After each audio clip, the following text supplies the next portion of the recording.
தமிழக சட்டமன்ற தேர்தல் முடிவுகள் அரசியல் களத்தில் பெரும் மாற்றத்தை ஏற்படுத்தியுள்ளன.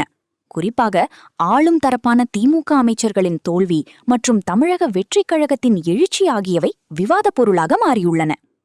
இந்நிலையில் மதுரை விமான நிலையத்தில் செய்தியாளர்களை சந்தித்த விருதுநகர் நாடாளுமன்ற உறுப்பினர் மாணிக்கம் தாகூர் காங்கிரஸ் கட்சியின் நிலைப்பாடு மற்றும் திமுகவுடனான கூட்டணி குறித்து பல அதிரடி கருத்துக்களை பகிர்ந்துள்ளார்.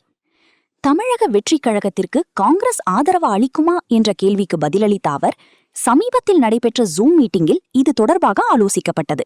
இது குறித்த அதிகாரப்பூர்வ முடிவை தமிழக காங்கிரஸ் பொறுப்பாளர் கிரீஷ் சோடங்கர் விரைவில் அறிவிப்பார் என தெரிவித்தார். தமிழக முதல்வர் ஸ்டாலின் மற்றும் காங்கிரஸ் தலைவர் செல்வப்பெருந்தகை ஆகியோரின் தோல்வி வருத்தமளிப்பதாக தெரிவித்த அவர், ராஜீவ்காந்தி நினைவிடம் அமைந்துள்ள ஸ்ரீபெரும்புதூரில் காங்கிரஸ் வெற்றி பெற்றிருக்க வேண்டும், இந்த தோல்வி நடந்திருக்கக்கூடாது என்றார்.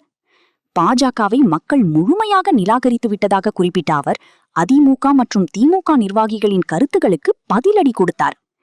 திருப்பரங்குன்றத்தில் தீபம் ஏற்றுவோம் என கூறி 3ஆம் இடத்திற்கு தள்ளப்பட்டுள்ளார் ராஜன் செல்லப்பா. மதவாதத்துடன் விலை போனதால் அவருக்கு தோல்வி கிடைத்துள்ளது. திமுக செய்தி தொடர்பாளர் சரவணன் கூறுவது வன்மத்தின் அடிப்படையில் உருவான புலம்பல். தனக்கு கிடைக்கவில்லை என்றால் மற்றவர்களுக்கு தட்டிவிடும் பழக்கம் கொண்டவர் அவர். தமிழகத்தில் திராவிட அரசியல் முடிவுக்கு வருகிறதா என்ற கேள்விக்கு பதிலளித்த மாணிக்கம் தாகூர், விஜய் பேசும் ஐடியாலஜி ஒன்றும் புதியது அல்ல. அவர் எம்ஜிஆர் மற்றும் கலைஞர் பேசிய அதே அரசியலைத்தான் பேசுகிறார். மக்கள் மதவாதத்தை நிராகரித்து பாஜகவிற்கு எதிராக நின்ற விஜய்க்கு வெற்றி தந்துள்ளனர் என குறிப்பிட்டார். மேலும் 15 அமைச்சர்கள் தோற்றிருப்பது திமுக அரசுக்கு எதிரான அலை என்பதை காட்டுவதாகவும் காங்கிரஸ் கூட்டணியில் மட்டுமே இருந்ததாகவும் அவர் தெளிவுபடுத்தினார்.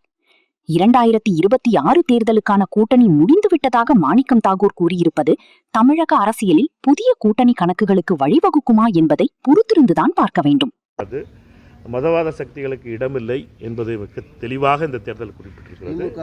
இந்த தேர்தலை பொறுத்த மட்டும் மதவாத சக்திகளுக்கு எதிரான தேர்தலாக தெரிந்திருக்கிறது. தமிழக மக்கள் மதவாதத்தை ஏற்க மாட்டார்கள் என்பது மிக தெளிவாக தெரிந்திருக்கிறது.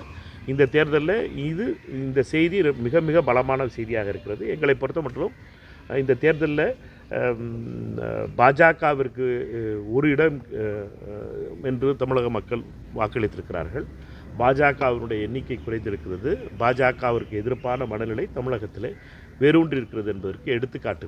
திமுக தலைவர் தோல்வி, காங்கிரஸ் கமிட்டி தலைவர் தோல்வி, ரெண்டும் திமுகவுடைய முதலமைச்சர் தோல்வி என்பது வருத்தத்துக்குரியது. அண்ணன் ஸ்டாலின் அவர்களை பொறுத்த மட்டும் ஒரு நீண்ட அரசியல்வாதி, அவரை பொறுத்த மட்டும் அவருடைய தோல்வி என்பது வருத்தமான தோல்வி. தமிழ்நாடு காங்கிரஸ் கமிட்டியுடைய தோல்வி ஸ்ரீபெரும்புதூர்